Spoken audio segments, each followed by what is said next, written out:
So, it's been week one of my time at Mount Royal University.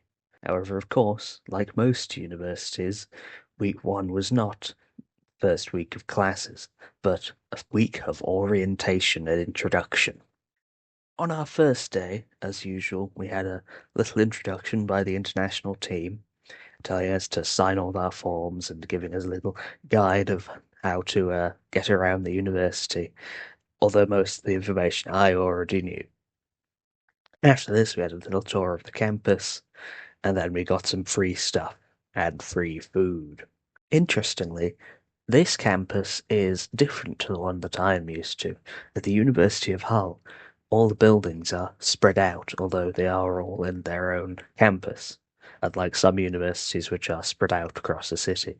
In this university, all the buildings are also on one campus. However, a lot of the buildings have been all smashed together into one giant complex. The next day was the day of getting free stuff and filling out our room with useful stuff. First, we could go to the basement of the accommodation building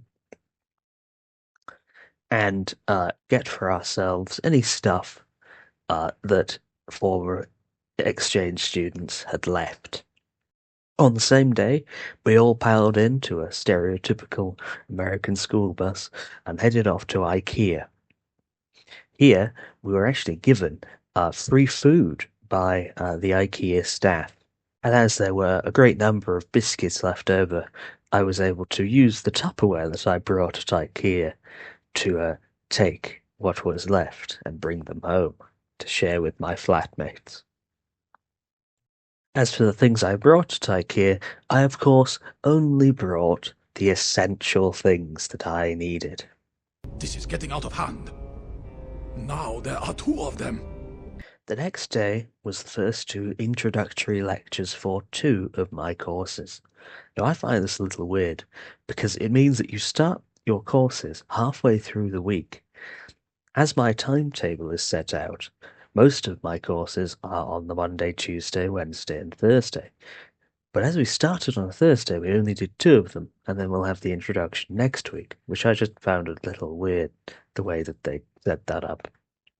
Regardless, I have now been introduced and met the two lecturers, or professors as they call them here, for European history in the 19th and 20th century, and the module on the Canadian frontier. I must say that these two lecturers are polar opposites of each other.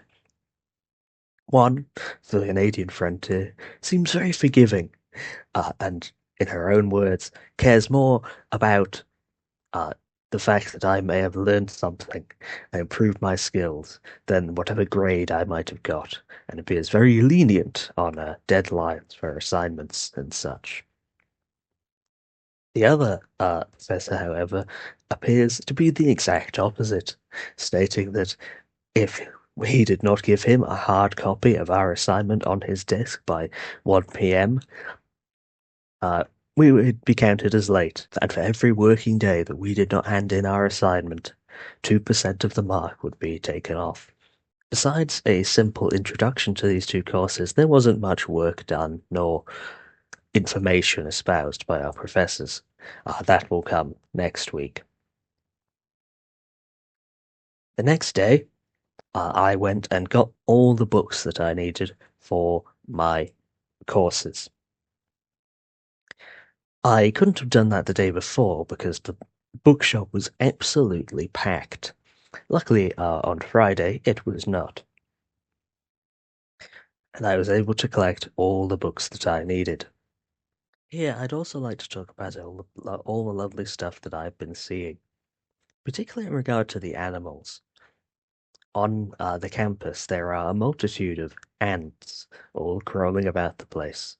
There are also gophers, which I've been able to record, and some cats, which seem to be living with some of the residents of the Eastern Residency. The staff at the university has also warned me about bobcats, and they would put out warnings on their websites in case they were about, but also of the geese.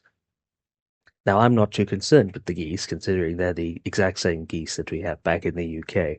And back in the UK, there are bigger birds to be concerned with. Also, over all 4 of those days, the sky was covered in smoke from wildfires that were burning elsewhere. The wildfires weren't a problem, but the smoke was put up as a weather warning, and it did make the sky look like we were in Mordor. Finally, on Saturday, we took a walking tour of the downtown area of the city. To get there, we used our U-Pass, which gives us free public transport across the entire city. We took a bus to the train station, which turned out to be an underground, which then became an overground, which then became a monorail, which then became an overground again. We walked around the city, seeing City Hall, the Tower, and a lovely park on an island in the middle of the river. I then went to go and find my lunch. On the way back, I went to Walmart and was intrigued by the British section of the shop. And I can only imagine the horror that Canadians experience when they find brown sauce. Holy Jesus. What is that? What the fuck is that? And that ends the week. Next week will be proper classes, and another thing that I intend to do on Saturday. But until then, I'll see you later.